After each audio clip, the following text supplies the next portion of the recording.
Hello everyone, hope you are all doing great. My name is Akila. I'm a PhD student in Geotechnical Engineering at the University of Alberta. This video is an awareness clip on how you can use your time during this quarantine more productively.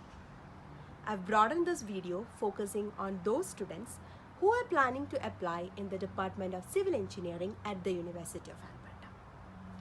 First of all, if you are planning to apply for a thesis-based master's program or a PhD program at U of A, you need to get a letter from your potential supervisor supporting your application.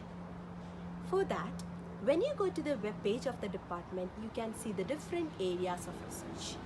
For example, I'm working in the field of geotechnical engineering.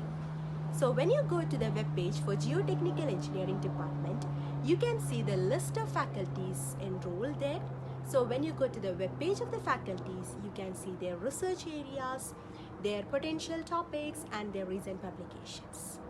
So if your research or if your interest aligns with their research area, send them a letter of interest clearly stating the courses that you have taken, your recent publications, and why you think you want to continue your studies under his or her supervision. Secondly, if you have completed your degree in English, you do not require any English language test. Okay? So, if your medium of instruction was English during your undergraduate or graduate program, you need to get a letter from your previous university stating that. But if your medium of instruction was not English, you need to appear for any of the English examinations like IELTS or TOEFL. GRE is not a requirement. Finally, it's not a bad idea to spend some time in building your CV during these quarantine days.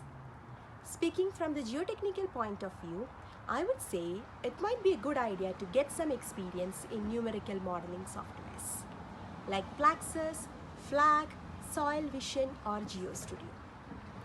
All these software offer a lot of webinars during these months, and most of them are free.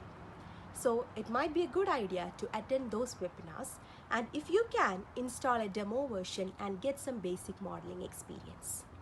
Believe me, it will definitely help you to complete your projects and assignments during your courses, and maybe it will help you during your research as well. Before I wind up, a last piece of advice to those who have already got admission in U of A. If you are coming for the PhD program, you need to complete 10 to 12 courses plus graduate lab before you start your research. If you have already done your master's program, it is possible for you to get credits from them. So, you have to go to the department webpage, see the courses that you need to complete as a part of your program. So if you feel like you have taken any of these courses already in your master's, get a letter from your previous instructor clearly stating the course outlines and how you have performed in those research. You can use that letter to negotiate with the department and get an exemption from the course.